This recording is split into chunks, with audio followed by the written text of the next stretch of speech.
même si c'est un propos qui est nécessairement bref, c'est d'abord vous accueillir dans cette cour d'appel pour le colloque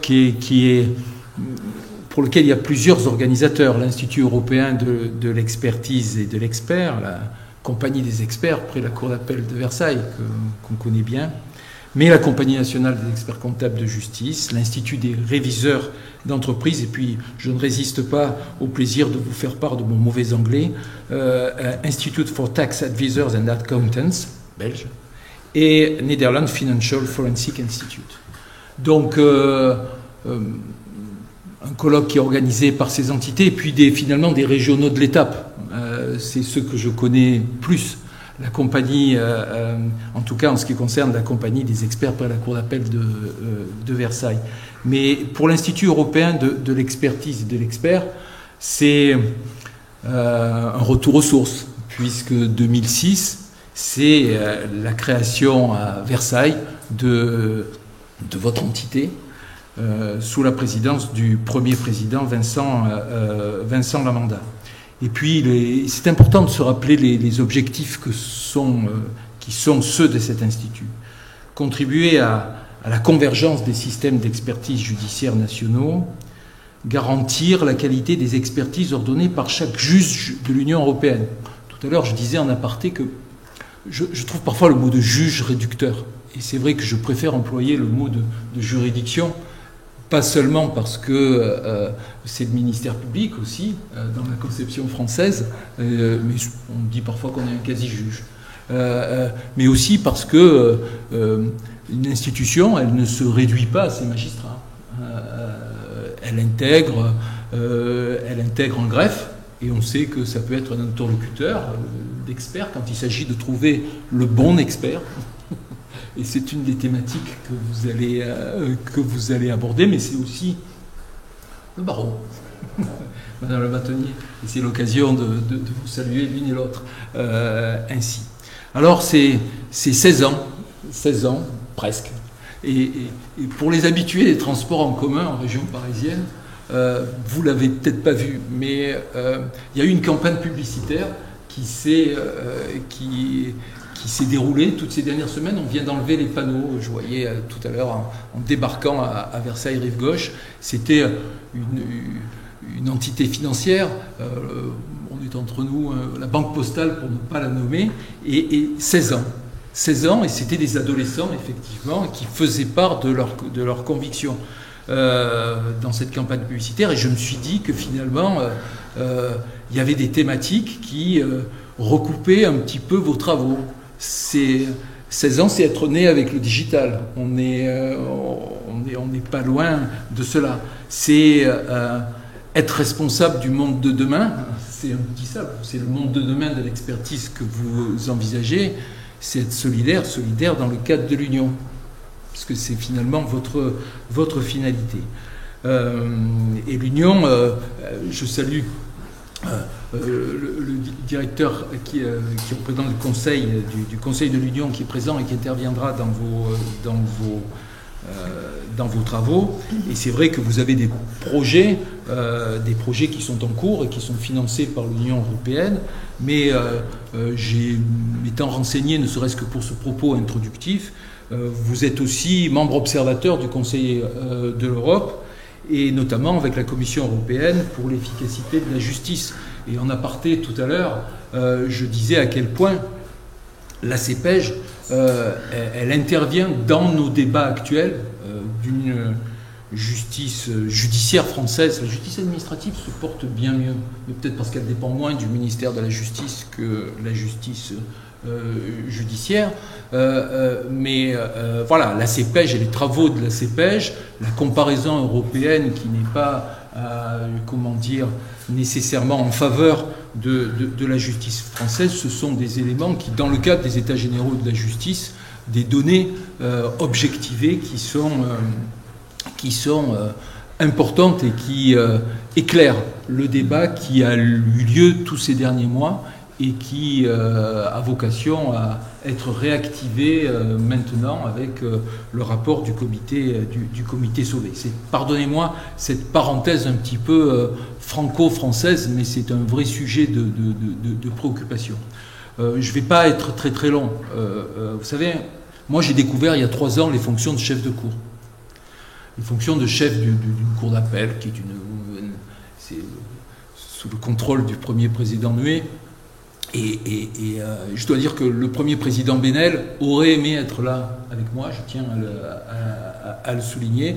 Il n'en a pas eu la possibilité, il le regrette, et je voulais faire état de ce regret avec vous. Mais chef de cour, vous savez, fût-ce dans la 3e cour de France par l'activité en nombre d'effectifs, eh bien c'est un drôle d'exercice quand on le découvre au bout de 3 ans, parce que on est à la fois cour juridiction, cour ressort, et puis on a des activités extérieures, on est amené à intervenir comme ça dans des colloques pour des propos introductifs, ou dans des matières en tout cas où on se sent pas trop escroc, en ce qui me concerne en tout cas, pour y intervenir. Mais il y a des liens avec des entités, parce que un chef de cour, il doit être inscrit dans la cité. Et il y a des liens, par exemple, avec l'université de Versailles-Saint-Quentin en Yvelines. Pourquoi je fais référence à ça? Là encore, c'était en aparté que je l'évoquais tout à l'heure.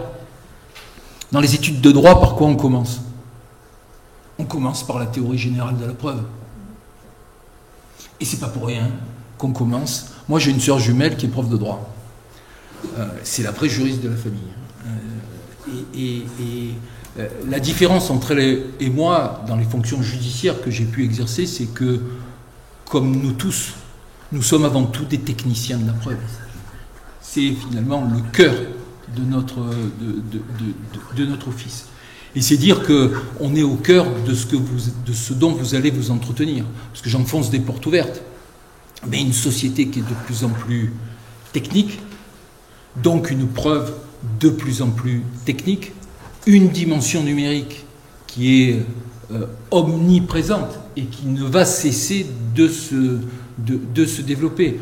Je me souviens de mon dernier temps de procureur de la République à Lyon sur une procédure en enquête pénale préliminaire, si vous voulez, des perquisitions dans certains lieux de collectivités publiques, nécessairement une assistance très lourde aujourd'hui sur le plan informatique, parce que la perquisition, elle est avant tout numérique. Donc une problématique de l'expertise, nécessairement. Et donc c'est notion de qualité de l'expertise, c'est le coût. On va juste évoquer l'expertise comptable et financière, et c'est le délai. Et le délai, si vous parlez qualité dans le cadre de votre office, vous savez, le délai, il est consubstantiel. Moi, j'ai l'habitude de dire, j'ai mes marottes comme ça, je vous en livre quelques-unes, si vous voulez, mes expressions type, là, mes coquetteries, en quelque sorte. Comment dire, l'indicateur de performance de la justice judiciaire, tel qu'il est tous les ans mis en évidence, ou plus exactement pointé par la direction des services judiciaires aux juridictions, rendre une justice de qualité dans des délais raisonnables. C'est une absurdité. C'est absurde. Rendre une justice de qualité. Parce que s'il n'y a pas le délai dans la qualité, il n'y a pas la qualité. Et encore moins aujourd'hui, d'une société qui va de plus en plus vite. Alors voilà, c'est vrai que vous avez un programme qui est très intéressant, un programme qui est... Alors, je n'avais pas perçu qu'il était en 3 parties. Pour moi, il était plutôt en 2. Il y a le thème central de l'expertise comptable et financière de justice, mais pas que. Il y a toute la dimension de cyberjustice, digitalisation, parce qu'on va vivre, on n'est pas né avec le digital, on va vivre et on vit avec le digital.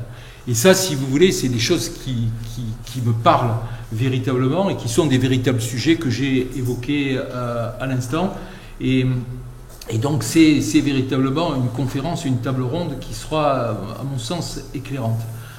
Comment trouver le bon expert de justice?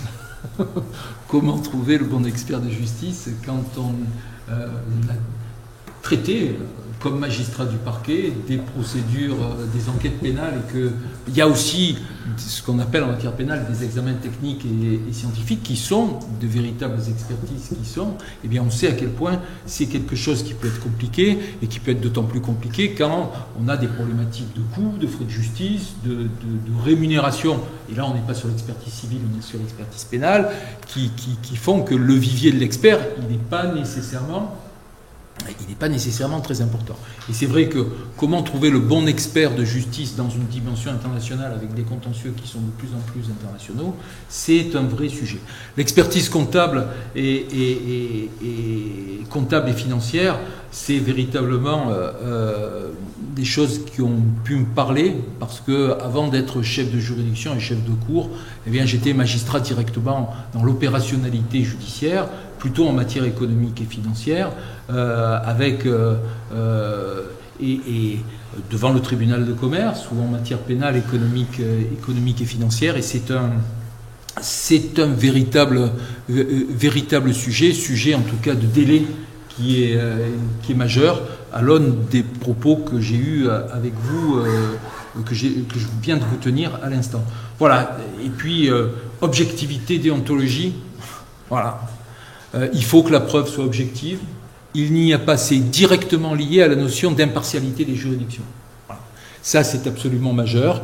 Nous sommes des professions à déontologie forte, véritablement, magistrats, avocats, experts.